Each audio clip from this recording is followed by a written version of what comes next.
Hola, buenas noches chicos. El día de hoy vamos a ver lo que es el límite perdón, el teorema del límite central. Bueno, esta clase que vendría a ser en el PDF la clase 20, es la que estoy proyectando ahorita, fue la que dimos en el aula el día martes para aquellos que pudieron ir. Entonces, bueno, les dejo eso. Vamos a resolver los mismos ejercicios y voy a tratar de dar un poco de teoría para que los demás, para que se puedan preparar para su examen, más que nada. Este es un tema fijo del examen, es un tema fijo. Lo que sí es que el teorema del límite central viene de todo un concepto que es la convergencia. Es algo que en el curso de estadística 1 nosotros no revisamos, no estudiamos. Sin embargo, la base del teorema del límite central. Entonces aquí les puse todo esto, un poco de la teoría, un poco eh, de esto de la convergencia.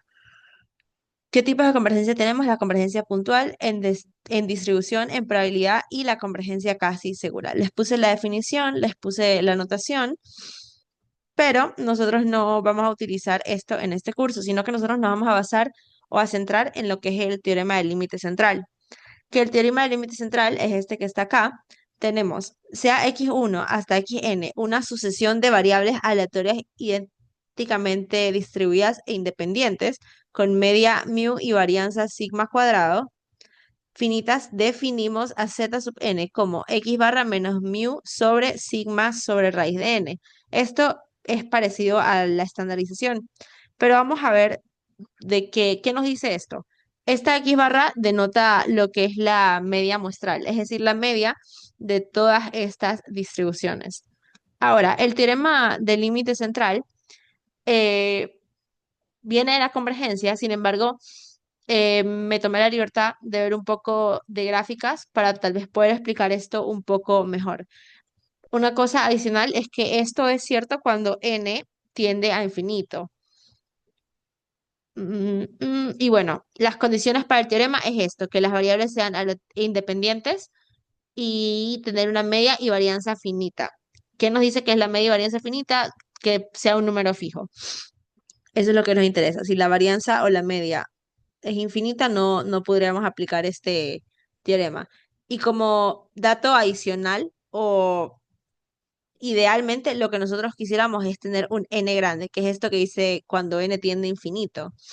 Eso lo único que nos dice es que cuando tenemos un n grande se puede aplicar el teorema del límite central. Ahora vamos a verlo en una exponencial, en una distribución exponencial, porque creo que es una de esas en las que se ve mejor la aplicación del teorema del límite central. ¿Ya? Entonces vamos a suponer que tenemos n igual a 100 variables aleatorias o observaciones, como ustedes lo quieran ver en este caso, para la demostración o para la gráfica. ¿Cómo vamos a tener esta exponencial? X y una distribución exponencial, vamos a ponerle el parámetro beta que no nos va a interesar ahorita. ¿Cuál es la forma de la exponencial? Empieza así y va decreciendo, ¿verdad? Algo así. Aunque sería más, se acerca más acá. Ya. Y no llega a cero. Pero bueno, esto es lo que tenemos en la exponencial. Aquí va bajando. Voy a hacerla de nuevo. Algo así. Ya, esto es más o menos lo que tenemos en la exponencial. Entonces, si tenemos n igual a 100, ¿qué estamos diciendo? Aquí lo que vamos a tener, voy a hacerlo con otro color, lo que vamos a tener son las 100 observaciones o las 100 variables aleatorias. ¿Cómo se van a ver? Van a ser todos estos cuadritos que conforman esa exponencial, como si lo estuviéramos viendo en un histograma capaz. Van a ser todos estos cuadros que lo conforman. Supongamos que ahí tengo 100 cuadros, ¿ya? Esos van a ser mi n igual a 100. Ahora, si yo quiero calcular mi x barra, ¿qué es lo que nosotros hacemos con el teorema del límite central? El teorema del límite central sirve básicamente para calcular promedios. ¿Cómo vamos a anotar este promedio? X barra. Y recordemos que es x barra. X barra es 1 sobre n sobre, perdón, por la sumatoria de x sub i, donde todas estas x sub i van a ser estas. Aquí es x1, x2, punto, punto, punto, hasta llegar por acá a x sub n. Vamos a agarrar todas estas x que están en esta exponencial, las vamos a sumar y las vamos a dividir para el número de n. Ahora, ¿por qué yo puedo asegurar que cuando mi n es grande, el teorema del límite central me dice que esta estandarización se va a acercar a una normal? Porque, ¿qué es lo que estamos haciendo? Estamos agarrando todas estas observaciones acá, las estamos sumando y las dividimos para el n. Entonces, si lo vemos, lo que va a pasar es que acá tenemos datos muy grandes, tenemos datos que alcanzan un valor muy alto y en cambio acá tenemos un montón, un sinfín de valores que alcanzan un n perdón, una altura muy pequeña. Entonces, al nosotros agarrar estos de acá, que son como los datos fuertes, agarramos estos de acá y agarramos estos de acá, que son los datos del medio, los vamos a sumar y lo que va a pasar es que al dividirlo, la parte que tiene menos datos o la parte en que los datos son más pequeños, como acá, van a compensarse con los datos altos de acá. Y por eso es que nosotros al tener esa graficación de X barra, lo que vamos a tener, déjenme hacer el gráfico, va a ser una normal. Va a ser una normal, que se vería más o menos así. Debería ser un poco más simétrica, porque nosotros agarramos estos datos pequeños y al sumarlos con estos se van a compensar, cosa que vamos a terminar teniendo que el valor X barra estaría exactamente, o perdón, el valor más alto vendría a ser mi mu, que también en este caso, como es simétrica, es la media y es la moda, y tendríamos una distribución normal. Y viene de eso, de esa compensación, de esta suma dividido para n, y de ahí sacamos esto también n. ¿Ya? Y el teorema del límite central que me dice que cuando mi n es grande, mi x barra va a seguir una distribución normal con media mu y varianza sigma cuadrado sobre n. Por eso, recordemos la estandarización normal que nosotros siempre hemos visto. La estandarización normal que siempre hemos visto es z igual a x menos mu sobre sigma, ¿no? O sobre la raíz de la varianza. Pero en este caso, como mi varianza es sigma cuadrado sobre n, yo no voy a poner solamente este sigma cuadrado, estaría cometiendo un error. Por eso es que al estandarizar esta x barra, yo lo divido sobre raíz de n. Entonces, de esto viene todo este teorema del límite central. Esta es una manera de verlo así con la gráfica que yo siento que es la mejor manera de entenderlo, al menos para este curso, entender de dónde sale este teorema del límite central y de dónde sale la división para n también, ¿no? Viene de todos estos n, x sub n que yo estoy sumando, ¿ok? Entonces, con eso estamos bien. Ahora, para entenderlo un poco mejor, vamos a hacer un par de ejercicios. Estos son los ejercicios que resolví el día martes. Otra cosa, no sobre la clase, pero sino en general, este video va a ser un poco más corto. Ahorita es súper tarde para mí y sí estoy atareada con los proyectos. Entonces, vamos a resolver estos ejercicios que están acá y ya no vamos a revisar otros ejercicios así tipo examen, al menos en este video no. Ya eso lo haríamos en la clase que les subo después. Pero bueno, vamos a ver lo que nos dice este primer ejercicio. Un fabricante especifica que cada paquete de su producto tiene un peso promedio de 22,5 gramos, con una desviación estándar de 2,5 gramos.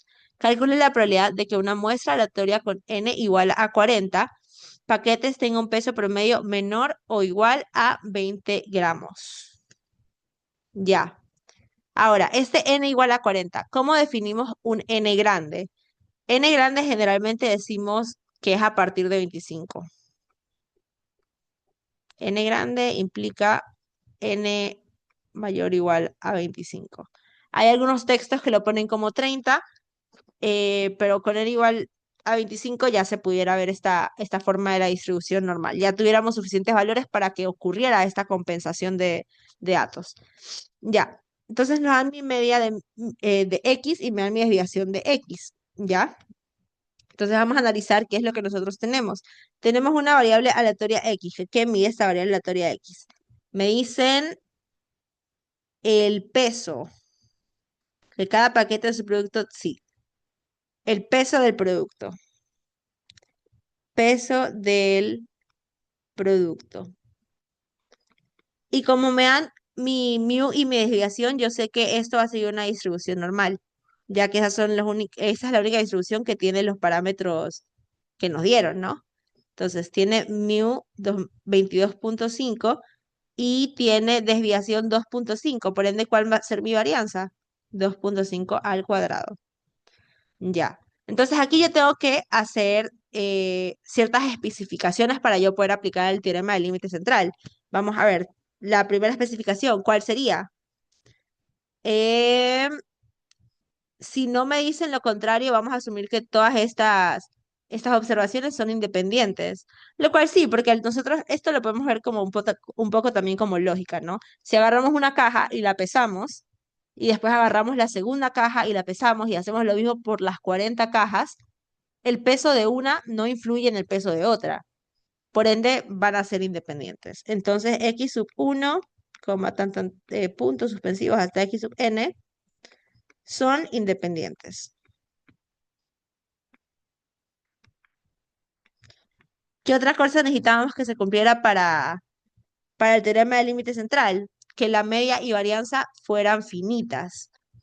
Aquí nosotros decimos, mi mu es igual a 22.5, mi media es igual a 22.5, mi varianza es igual a 2.5 al cuadrado, o sea, son finitas, son valores específicos. ¿Y qué más necesitaba yo como condición adicional? Un n grande. N es mayor o igual a 25. Si se cumple, sí. Entonces tengo n grande. O tengo un n que tiende a infinito, si lo quieren escribir así. Pero ese n tiende a infinito solamente nos está diciendo tengo n grande. Ya. Con estas especificaciones yo puedo decir ahora, por el teorema del límite central,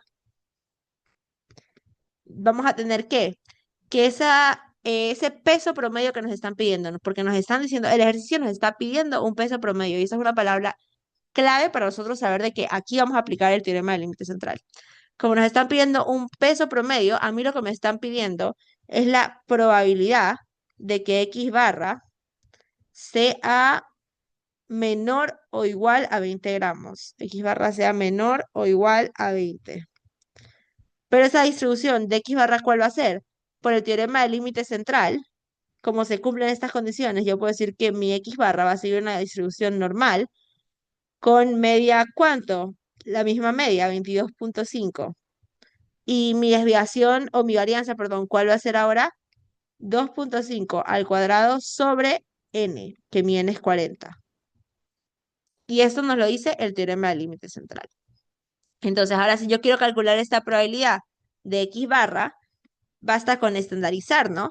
Porque yo aquí tengo la probabilidad de x barra menos mu sobre sigma raíz de n.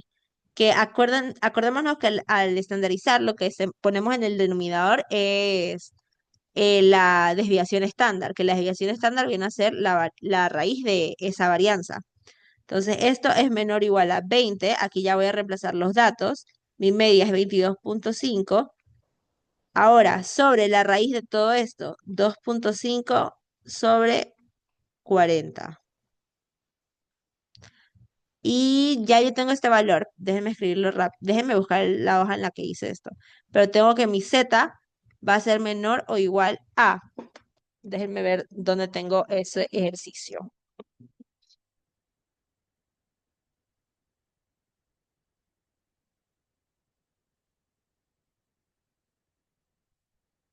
Ya, aquí lo tengo. Mi z va a ser menor o igual a 6.32. Ya. Que recordemos, aquí ni siquiera lo voy a buscar en la tabla, porque recordemos cuál es mi distribución normal. Aquí tengo normal estándar, ¿no? Allá al estandarizar estamos con una normal estándar. Que al final eso es lo que nosotros hacemos con este teorema de límite central, ¿no? Queremos estandarizar para poder utilizar las tablas de la normal. Que recordemos que la tabla de la normal nos da la acumulada. Entonces, ¿cuál es mi acumulada hasta el punto -6? Va a estar lo que me queda acá, que es prácticamente cero. Entonces, esta probabilidad de que x barra sea menor o igual a 20 va a ser prácticamente imposible. O sea, no va a pasar. Ya. Entonces ese es el primer ejercicio para el teorema del límite central. Vamos a ver el segundo ejercicio. ¿Qué nos dicen? Sea X una variable aleatoria con distribución exponencial de parámetros beta igual a 4. Me dan X es una variable aleatoria con distribución exponencial de parámetro beta igual a 4. De esta población se toma una muestra aleatoria de tamaño n igual a 36. Determine la probabilidad que la media muestral tome un valor entre 360 y 4.11. Palabra clave en este ejercicio, media muestral. Nos están pidiendo la probabilidad de una media muestral. Entonces ya por ahí sabemos que vamos a tener que aplicar el teorema del límite central. Entonces estas son palabras claves, media muestral, promedio. Después vamos a ver qué otra palabra clave para aplicar el teorema del límite central, pero de un enfoque diferente, es la suma o el total. Pero esas son palabras claves que nosotros tenemos que saber identificar. Ya, vamos a ver qué es lo que nos dice el problema. Tenemos una variable aleatoria X, que sigue una distribución exponencial con beta igual a 4 y me dan un n igual a 36, me parece. Ya, ¿cuáles eran las condiciones que teníamos que verificar? ¿Son independientes? Los x sub 1 hasta x sub n, las observaciones, ¿son independientes? Sí, x sub 1 hasta x sub n son independientes. ¿Qué más tenemos que verificar? Bueno, el n grande ya lo tenemos, n36 es grande. ¿Y qué otra cosa, qué otra condición teníamos que verificar para poder aplicar este teorema del límite central? Que la media y varianza fueran finitas. Entonces, en este caso, yo necesito mi media de x, ¿no? Y x sigue una distribución exponencial. Entonces, vamos a ver cuál es la media de x cuando x es una variable aleatoria exponencial. Va a ser el mismo parámetro beta, que en este ejercicio va a ser 4. Entonces, mi media es finita. Ahora, mi varianza de x. La varianza de x, sabiendo que x es una distribución exponencial, va a ser beta al cuadrado. En este caso va a ser 4 al cuadrado, que es igual a 16. Entonces, ¿qué me dice esto? Media y varianza finitas. Entonces, como se cumplen estas tres condiciones o estos tres requisitos que yo necesito para el teorema del límite central, me piden calcular la media muestral, toma un valor entre 360 y 4.11. Entonces, ¿cómo se va a ver esto? Va a ser la probabilidad de que mi X barra esté entre 3.60 y 4.11.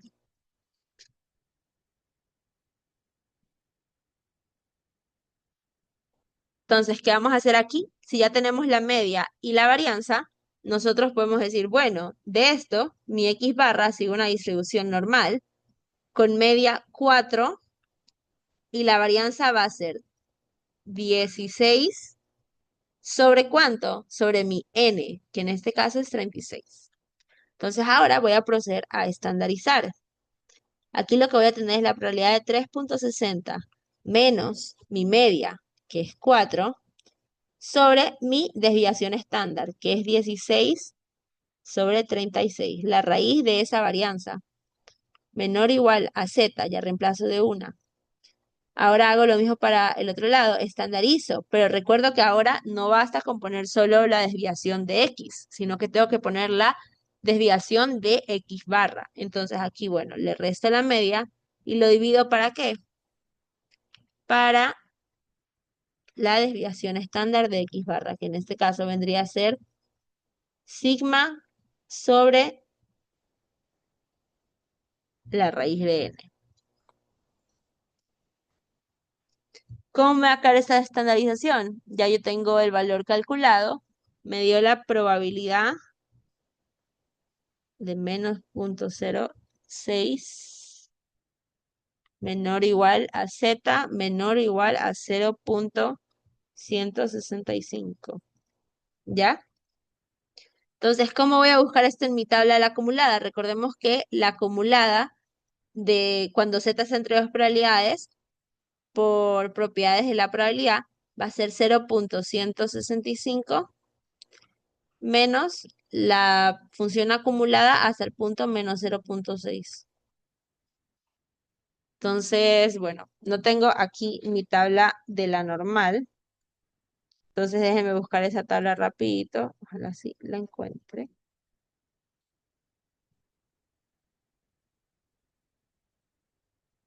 O si no lo puedo poner en R. Bueno, sí tengo mi tabla de la normal. No, esta no me gusta. Tabla normal. Ya, aquí tengo una de mis tablas de la normal. Entonces, ¿cuáles eran los puntos que me pedían? Me decían, me decían 0.165, la acumulada es el punto 0.16, va a ser 0.5636. 0.5636. Y bueno, como ahí tengo el negativo y solamente tengo la tabla de un lado, voy a decir que esta es igual a la acumulada de 1 menos y pongo el valor en positivo. Entonces aquí me queda 0.5636 menos 1 menos, ¿y cuál es el valor? Hasta el 0.6, voy a revisar, 0.7257.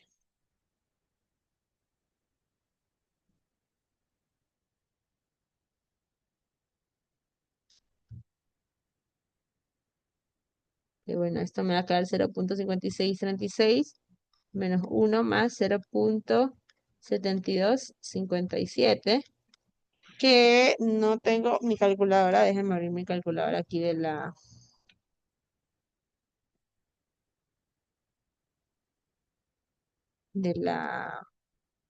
computadora. Es 0.5636 menos 1 más 0.7257. Y esta probabilidad me dio 0.28. 0.2893. Igual eso deberían revisarlo, porque como lo estoy haciendo ahorita con no mi calculadora, pero bueno. Entonces, ¿cómo vamos a interpretar este resultado? Vayamos al contexto del ejercicio. No me dicen nada de mi X barra. Sí, ya, perdón. No me dicen nada de mi X barra. eh, no me dicen nada de mi X, perdón, no me dicen qué es lo que está midiendo. Entonces, lo único que yo voy a concluir sobre este ejercicio es que la probabilidad de que mi media muestral quede entre 3.6 y 4.11 es igual a 0.2893, perdón, o 28.93%. Entonces, eso por un lado.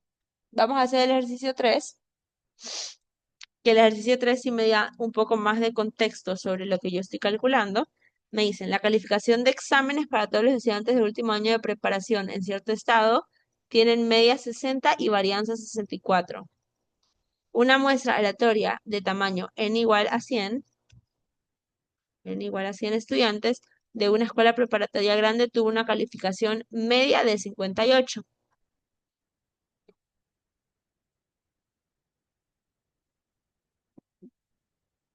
Me preguntan si hay evidencia para sugerir que el nivel de conocimiento de esta escuela es inferior. ¿Cómo voy a hacer esto? Calculando la probabilidad de que la media sea máximo 58. A lo sumo significa máximo. Ujú. Entonces, ¿qué datos me dan? Me dicen que mi mu es igual a 60, mi sigma cuadrado es 64 y mi n es igual a 100. Entonces, vamos a definir mis variables aleatorias. X es una variable aleatoria. ¿Qué mide? Em, las calificaciones.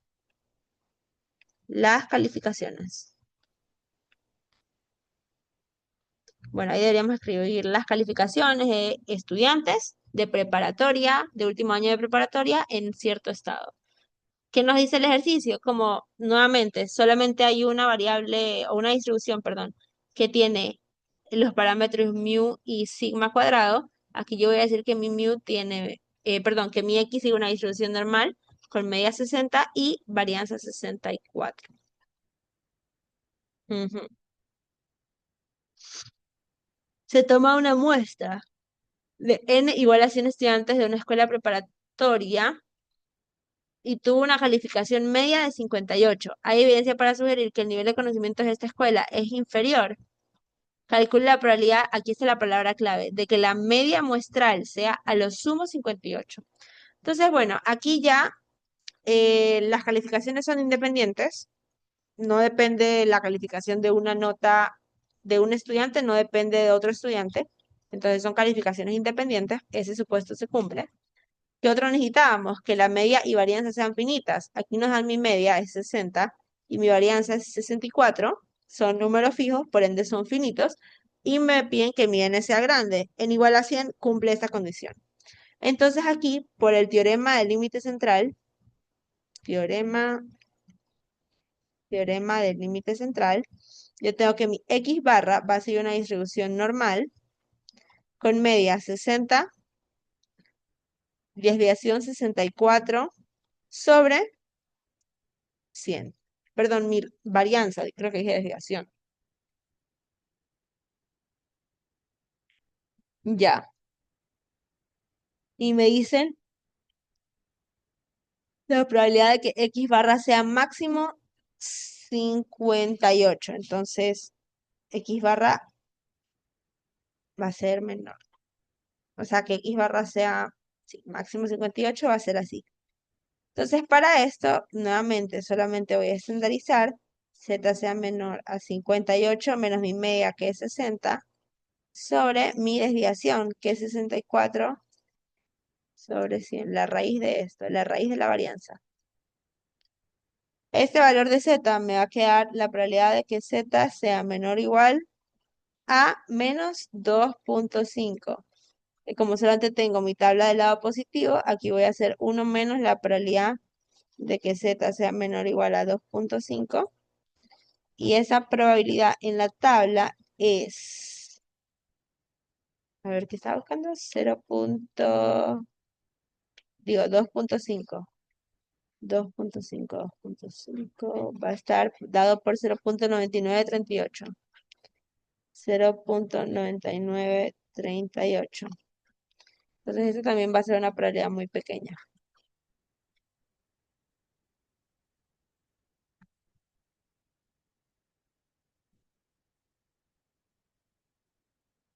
Este valor me va a dar 0.0062. Entonces, ¿esto cuánto viene a ser? Esto multiplicado por 100.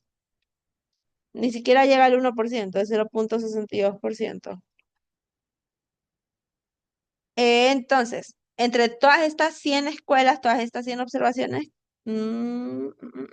perdón, entre todos estos 100 estudiantes, la probabilidad de que ellos en promedio tengan menos de 58 es muy baja, es 0.62.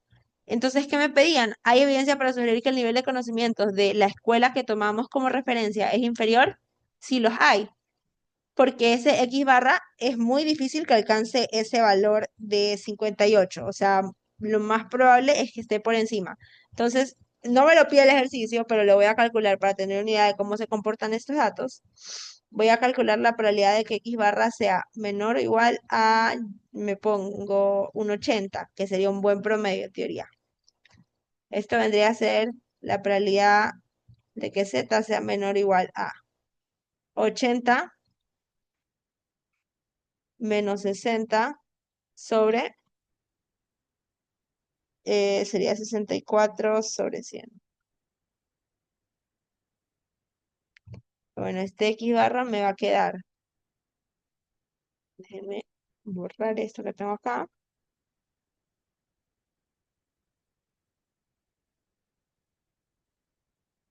A ver, esto va a ser 80 menos 60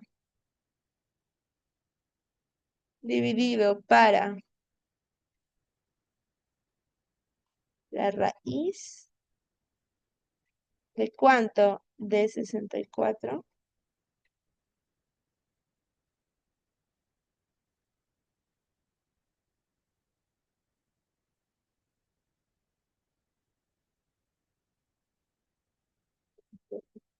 No sé digitar en esa calculadora, déjenme ponerla de GeoGebra. GeoGebra.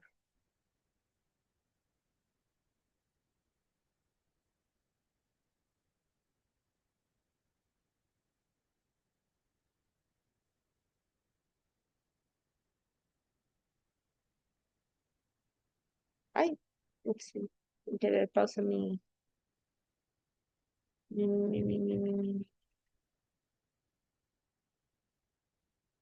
grabación, mi pantalla. Ya, aquí está calculadora científica, no la encontraba. ¿Cuánto me va a dar este valor? Estábamos en 80 menos 60. A ver, 80 menos 60, eso es 20. Sobre la raíz de 64 sobre 100.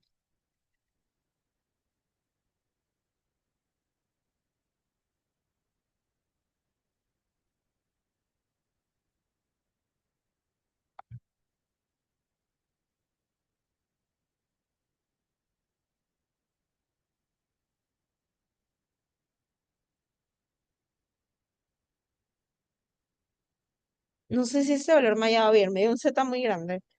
La probabilidad está medio de que Z sea menor o igual a 25.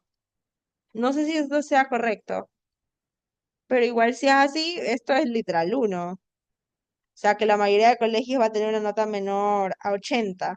Tal vez fui muy optimista, me fui por una media muy grande. Pero ya esto en verdad solamente quería ver cómo se comportaban mis datos. Entonces la mayoría de los datos no va a tener más de 80. Eso es lo que me dice esto. La mayoría de las estudiantes, perdón, no va a tener más de 80.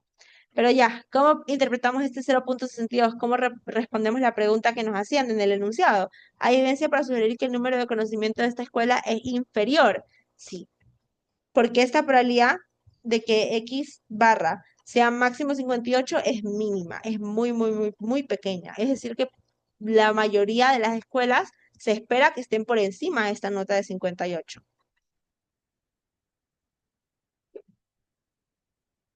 Mm, mm, mm, mm, mm. Y así concluimos este ejercicio. Ahora, ejercicio 4, el último que vamos a revisar el día de hoy en este video. Em, ¿Pero qué me dicen? Los tiempos de servicio para los clientes que pasan por la caja en una tienda de venta al menudo son variables aleatorias e independientes de media 1.5 minutos y varianza de 1. Me dicen, calcule la probabilidad de que 100 clientes puedan ser atendidos en menos de 2 horas.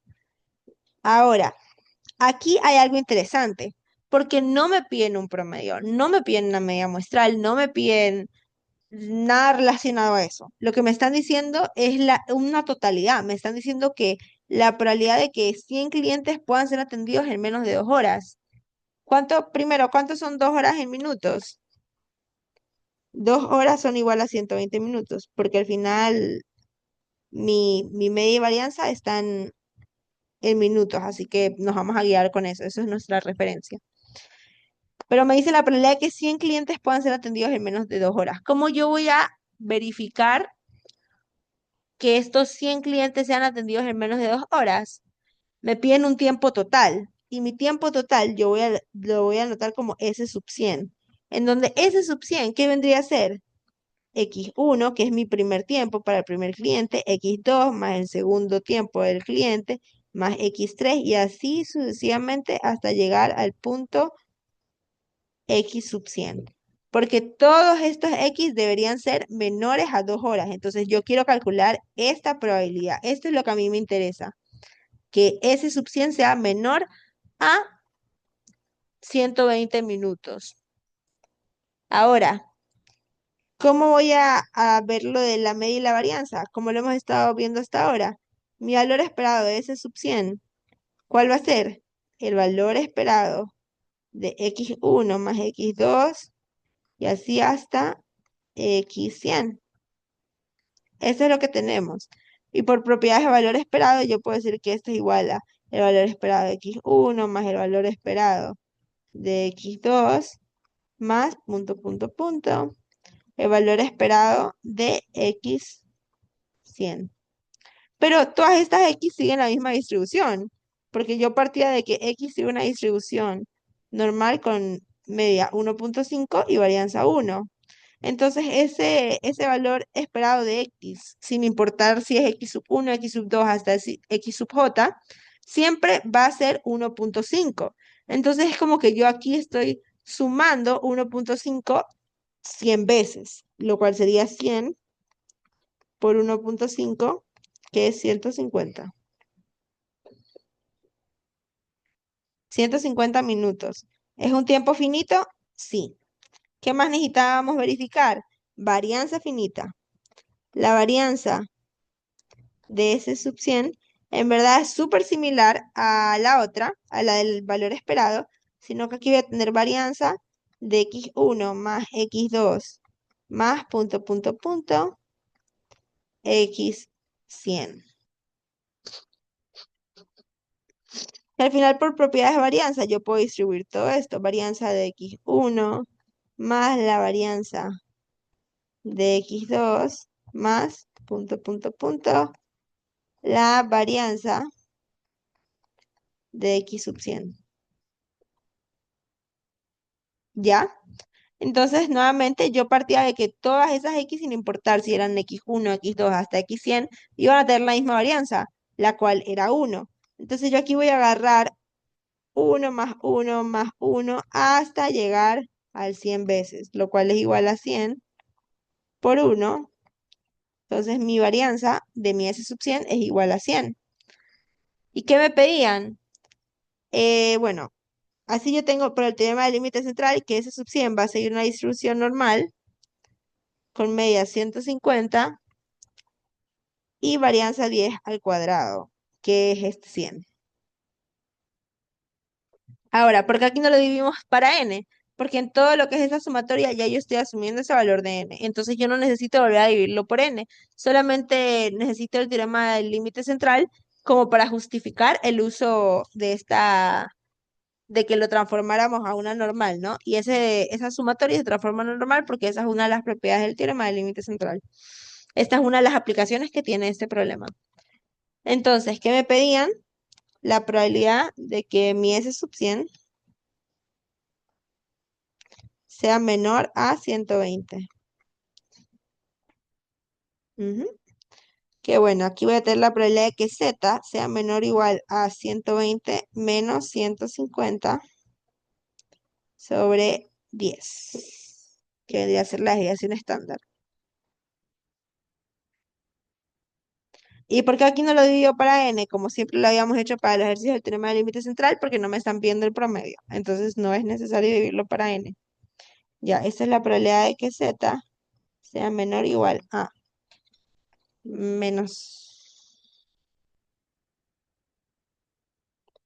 menos 30 sobre 10.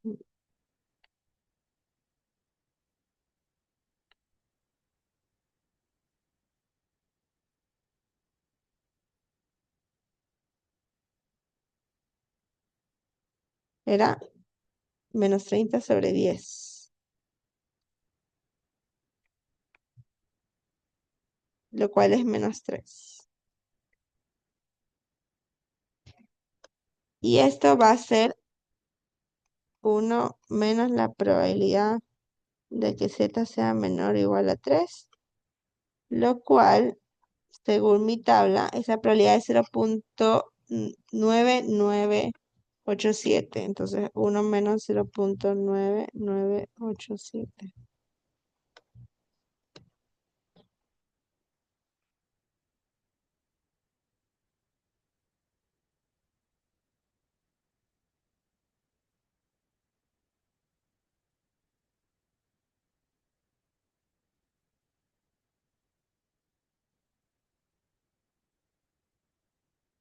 Ya, ese valor me dio 0.0013.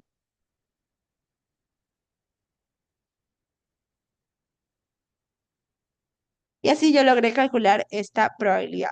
Entonces, si lo vemos, esta es otra aplicación que tiene el teorema del límite central, me sirve para la sumatoria, pero lo que más se sabe tomar es esto del peso promedio. Las palabras claves para cuando si es que les toman una sumatoria siempre va a ser en su total o yo qué sé, no se me ocurre otra. Pero bueno, entonces hasta ahí llegamos por el día de hoy. Este video es un video relativamente corto, pero es un tema fijo en el examen. No es un tema complicado, generalmente suele ser un literal de todo el ejercicio. De los 6 ejercicios es un literal del teorema del límite central. Pero siempre es bueno tener en cuenta cómo aplicar este teorema para poder después llevarlo a la práctica. Entonces, bueno, hasta ahí nos quedamos por el día de hoy. Chao, cuídense.